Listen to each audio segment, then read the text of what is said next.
dapat berhimpun pada malam ini kerana kita diberkati Allah. Nah, 6 ke 9? 6. Surat 6. Iztakulu lil mu'minina alan yakfiyakum ayyumiddakum rabbukum bisalasati alafin minal malaikati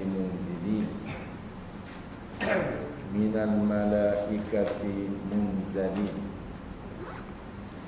Daripada surah Ali Imran ayat 124. Allah pembantu kepada orang yang beriman. Izdaqulu lil mu'minina, ingatlah tatkala engkau berkata kepada orang-orang beriman itu, anay yakfiyakum ayyumiddakum rabbukum bisalasati alafin.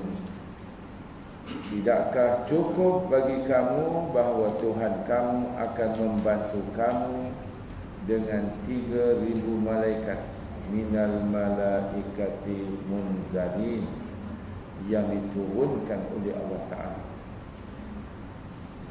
Jadi dalam konteks nak memenangkan agama Allah ini, sudah pasti yang akan membantu tak ada lain Allah Ta'ala.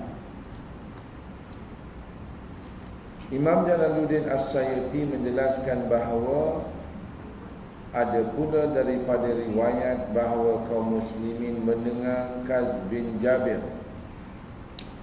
Al-Muharibi telah memberi bantuan kepada kaum musyrikin ketika perang Badar. Oleh itu mereka bimbang disebabkan perkara ini. Ada bantuan diberikan kepada kafir musyrik.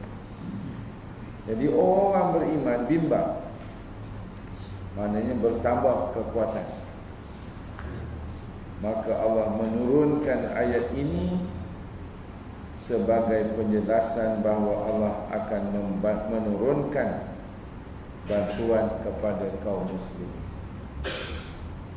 Istaqulu lil mu'minina, ada perkataan al-mu'minin. Ingatlah pada ketika kamu mengatakan kepada orang beriman. Pengkisahan ini adalah daripada ayat yang sebelumnya, bahawa datang bantuan daripada Allah. Jadi dalam konteks nak memenangkan agama Allah ni bukan hanya tugas manusia, dan tak mungkin hanya di tangan manusia menang Islam, melainkan datang bantuan daripada Allah Subhanahu wa ta'ala dari jalan yang tidak disangka-sangka oleh manusia. Sekarang ni tuan-tuan, dalam konteks pilihan raya, nama ada dalam daftar pemilih, tapi tak ada nama di Jabatan Pendaftaran Negara. Hantu lah tu. Dia tak tahu lagi. Hantu lah tu. Ada nama dalam daftar pemilih, tapi nama dalam di Jabatan Pendaftaran Negara tak ada. Sekarang ni zaman moden dah kan, boleh semak buku nombor kad pengenalan. Tengok ada tak ada buku nombor kad pengenalan tu tak wujud di Jabatan Pendaftaran Negara. Berapa ribu? 42,000.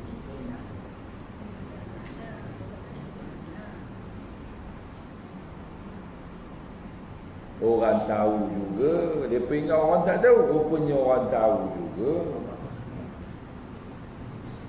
Maknanya datang pertolongan Allah. Jadi dunia ni bukan manusia jaganya. Dunia ni Allah Ta'ala jaga. Kedatangan bantuan daripada Allah bersyarat iaitu takwa dan sabar. Itu sebab dalam konteks jihad menegakkan agama Allah, hubungan dengan Allah kena jaga. Bukan hanya dengan strategi, walaupun itu sebahagian dari kemenangan. Bukan hanya dengan kekuatan, walaupun itu sebahagian daripada kemenangan. Bukan hanya dengan bilangan, walaupun bilangan sebahagian dari kemenangan. Tetapi dalam konteks hubungan dengan Allah mesti jaga. Apa dia? Iaitu takwa dan sabar. Saya tengok YouTube, tengok ceramah awak di sini. Ada blogger mana tau, dia ambil nama blog tu Typing Mali. Tuan-tuan takkan tak tahu Typing Mali. Dia pun sial lah. Ni dah ceramah kuliah maghrib Ustaz Pet. Awak ingat siapa dia? Buka-buka kita. Muka aku rupanya. Dia kata dia komen bawah tu apa? Inilah penceramah Pet. Mula sedap dia bunyinya. Lepas tu dah kutuknya kerajaan katanya. Inikah calon masuk syurga? Itu sedap tu.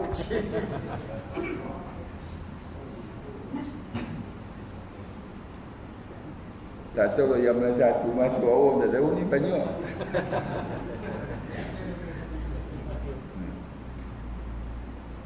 Dua benda, dua syarat yang disebut untuk memastikan turunnya pertolongan Allah, takwa dan sabar. Apa dia takwa? Kasih pada Allah, kasih pada Nabi. Apa dia sabar? Bersabar dengan ujian yang diturunkan oleh Allah Ta'ala kepada kita.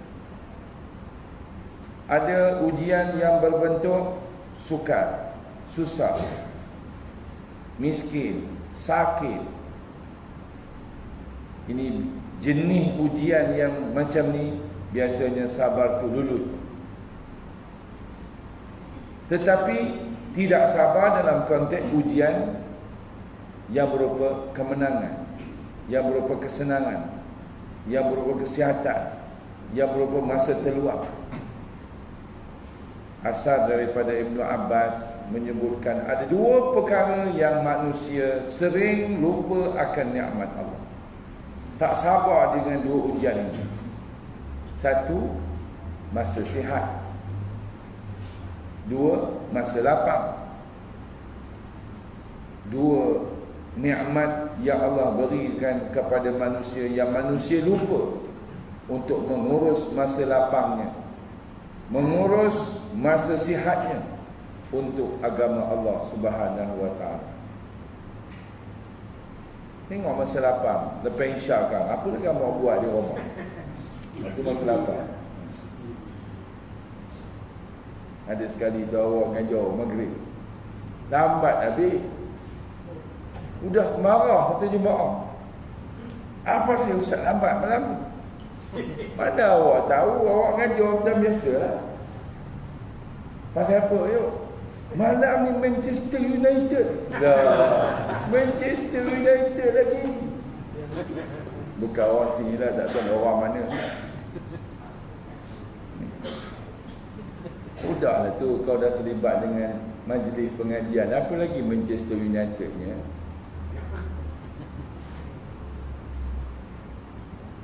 Liyuhiqqal haqqa wa yubtilal batila walau karihal mujrimun. Istastaghithuna rabbakum fastajaba lakum anni mumiddukum bi alfin minal malaikati murdifi. Suratul Anfal ayat 8 dan 9. Supaya Allah menegakkan yang benar. Mana dalam konteks memenangkan agama Allah ni, Allah Ta'ala punya kerja.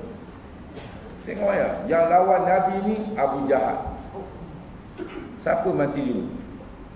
Nabi mati dulu ke Abu Jahal mati dulu? Abu Jahal mati dulu, Nabi menyambung perjuangan. Yang lawan Nabi ni Abu Lahab. Siapa mati dulu? Abu Lahab ke Nabi Muhammad? Abu Lahab mati dulu, Nabi meneruskan perjuangan. Nabi Musa dengan Firaun, siapa mati dulu? Firaun. Jadi maknanya yang lawan Allah Ta'ala ni mati dulu. Tuan-tuan jangan takutlah. Faham ke? Ni. Kita tunggu satu orang, tak mati-mati, dia akan mati.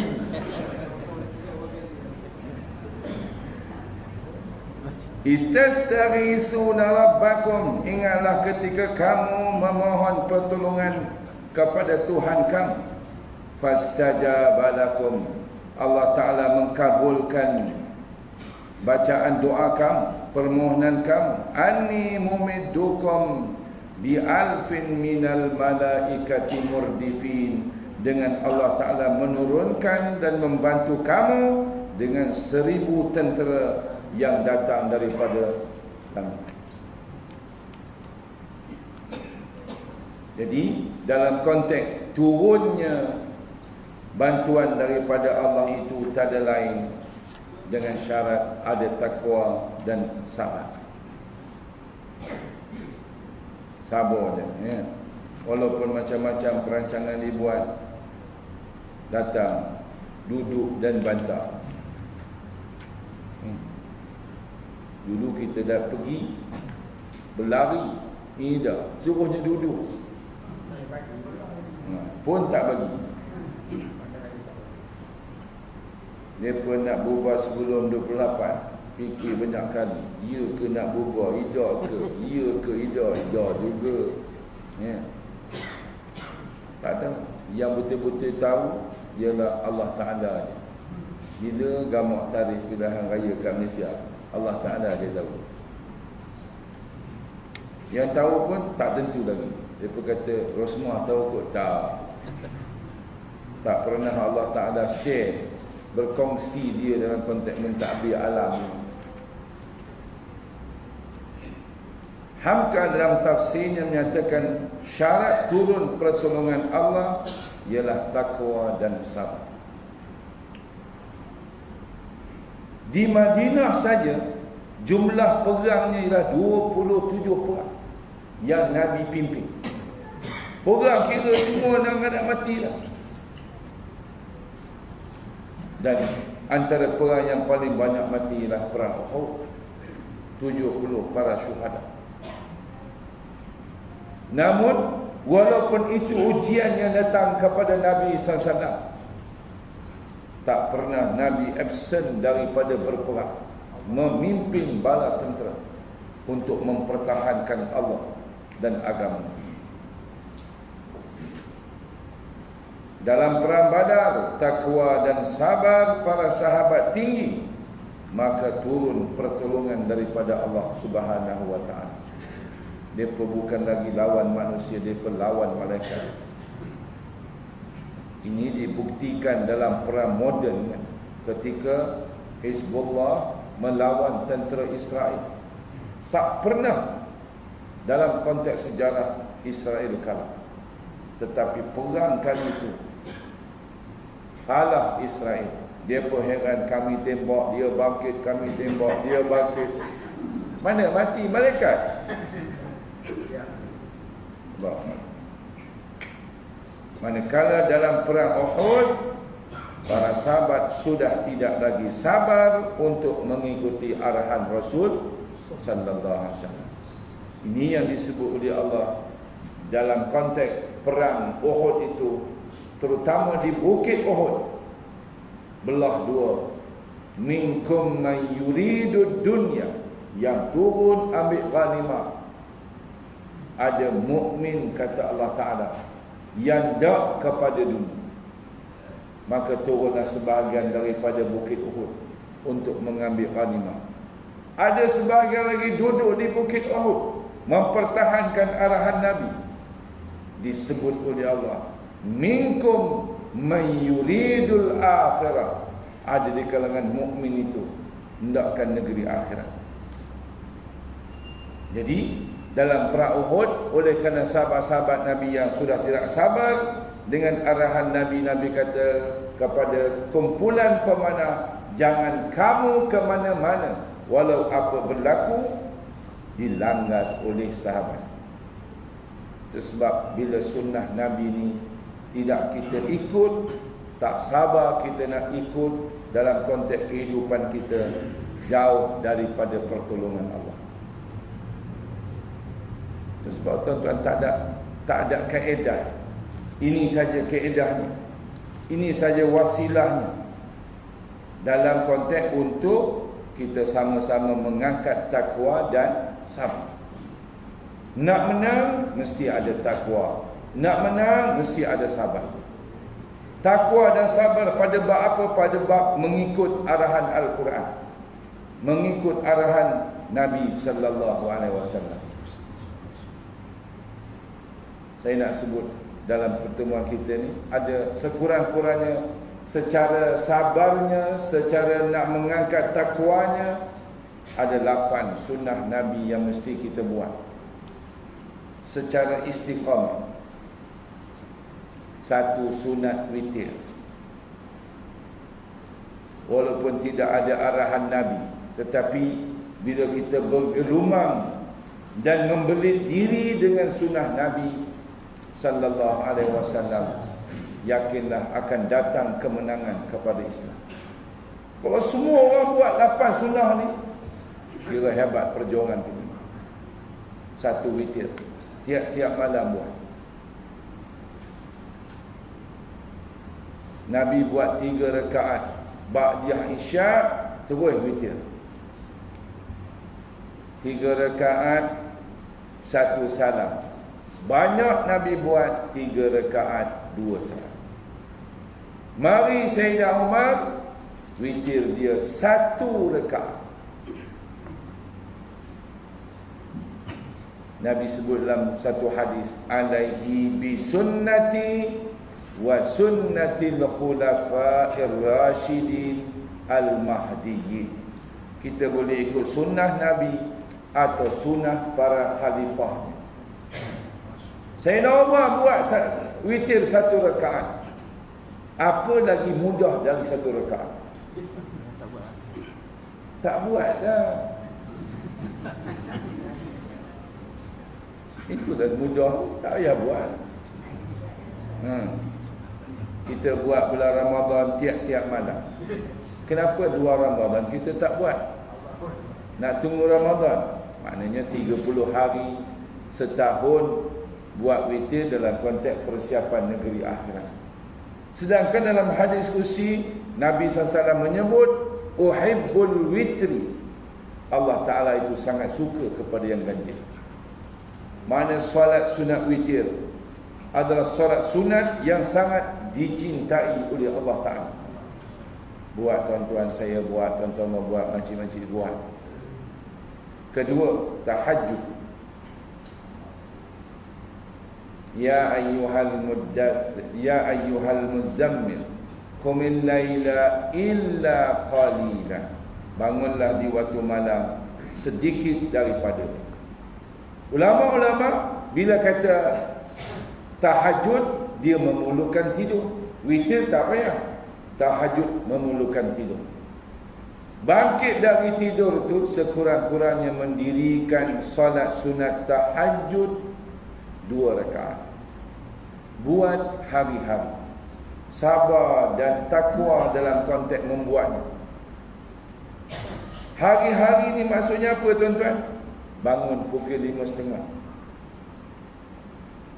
Ni ada banyak orang kerja kan. Orang kerja takkan nak bangun pukul 4, pergi kerja tidur store, jawapannya bangun pukul 4.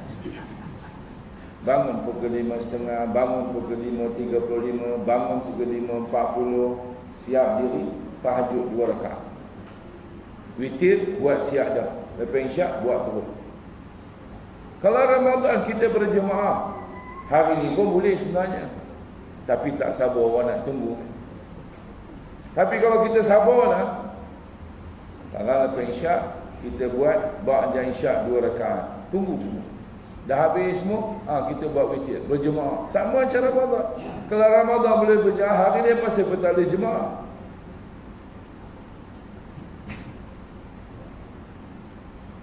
Jadi tidur belah malam, bangkit pula untuk tahajud 2 rakaat.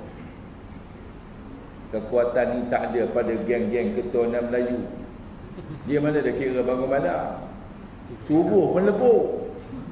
Tu geng-geng keturunan Melayu. Sunnah yang ketiga, warattilil Qur'ana tartila, iaitu membaca Al-Quran dengan tertil. Walau ayat, walau satu ayat.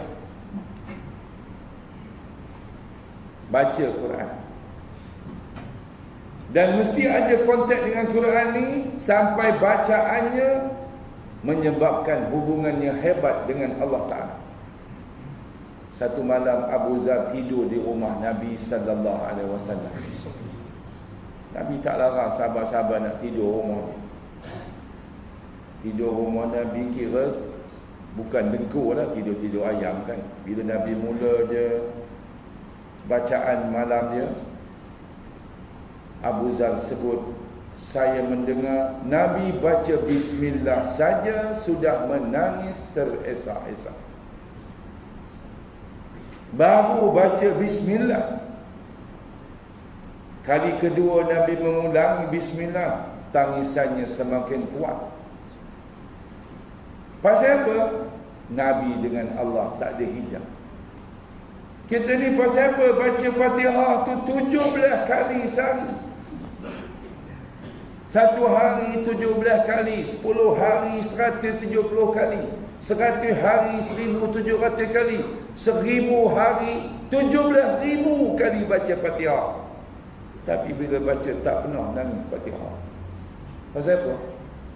Hijab kita dengan Allah tu macam kuih lapis tu. Masih lagi tengok Hindustan, hijab nombor 1. Lepas tu tengok bola, hijab nombor 2. Tengok lagi macam-macam. Itu sebab tuan-tuan kontak dengan Quran ni jangan baca sekali. Hendaklah diulang-ulang. Sahabat Nabi, semua sahabat Nabi lepas isyak balik rumah mengaji Quran. Dan Nabi kalau nak dengar sahabat-sahabat dia ngaji Quran, dia round seluruh kota Madinah. Pi rumah-rumah, dengar tiap-tiap rumah mengaji Quran. Kita lepas isyak ni apalah kamu buat? Satu rumah Nabi singgah. Rumah itu milik Abu Musa al-Ash'ari, sahabat Nabi yang bacaan Quran dia hebat. Besok paginya Nabi jumpa dia, wahai Abu Musa, bacaan kamu malam tadi sedap. Rupanya Nabi dengar 2 rumah. Abu Musa tanya kepada Rasul sallallahu alaihi wasallam, ya Rasulullah, kau dengar ke bacaan aku? Nabi kata, na'am, aku dengar bacaan kamu. Apa kata Abu Musa? Kalau aku tahu engkau mendengar bacaan Quranku, nescaya akan kuperhebatkan bacaan Quran aku. Nabi singgah satu rumah. Ayat yang dia baca pendek, ala ataka hadisul ghashiyah. Sudahkah sampai berita tentang hari kiamat kepada kamu?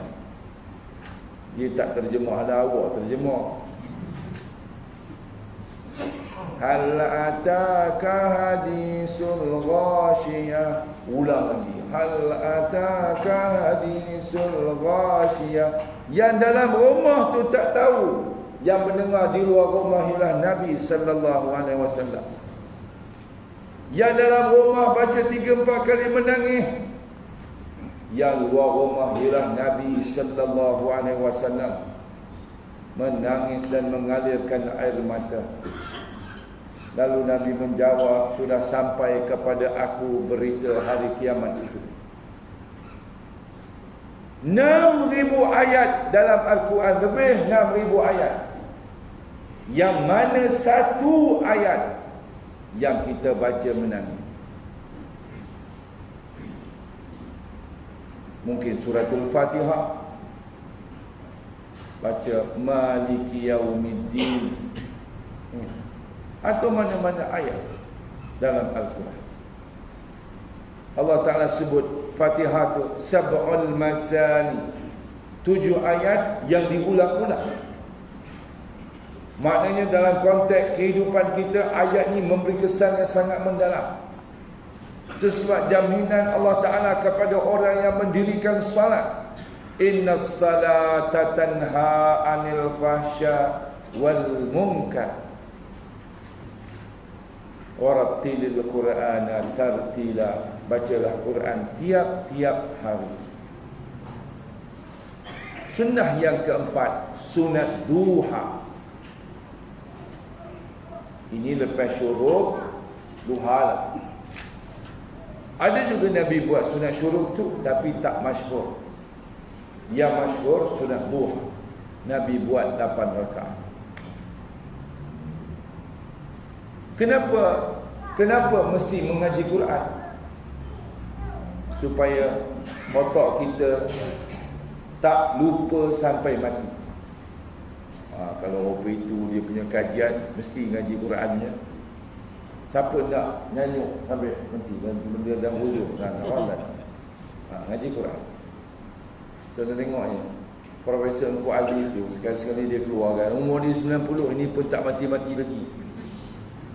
Tapi jogging seluar pendek. Engku Aziz, Profesor Diraja Engku Aziz. Tapi masa tangga gambar tu, tengok dia punya atas meja tu, penuh dengan buku. Pasal kuat membaca. Bila kuat membaca, sel-sel otak dalam otak ni dia tak mati. Apalagi macam kita kan, yang kuat semayang, yang kuat ngaji Quran, insya-Allah sampai mati takkan nyanyi. Mahathir tengok sedih dia. Dia suruh buat benda raya, dia tak ngaji, takut dia tak. Pasal apa? Kuat membaca. Tak lupa kita baca Quran lah, jangan baca benda lain. Sunat duha, sunnah yang keempat, buat 2 rakaat paling kurang. Nabi buat 8. Ketika Futul Makkah, Nabi buat 12 rakaat sunat duha. Sayyidatina Aisyah meriwayatkan satu hadis, Nabi melaksanakan sunat duha pada hari buka kota Mekah, 12 rakaat. Sunnah yang kelima, salat berjemaah. Makcik-makcik, hak makcik, hak individu ni, tak boleh kita berhujah di hadapan Allah. Ada satu orang perempuan ditanya, ngapa solat sendiri, laki tak bagi, tak betul. Dalam konteks hak individu yang dijamin oleh Islam, satu lagi lah menuntut ilmu. Suami mesti bantu 2 benda ni.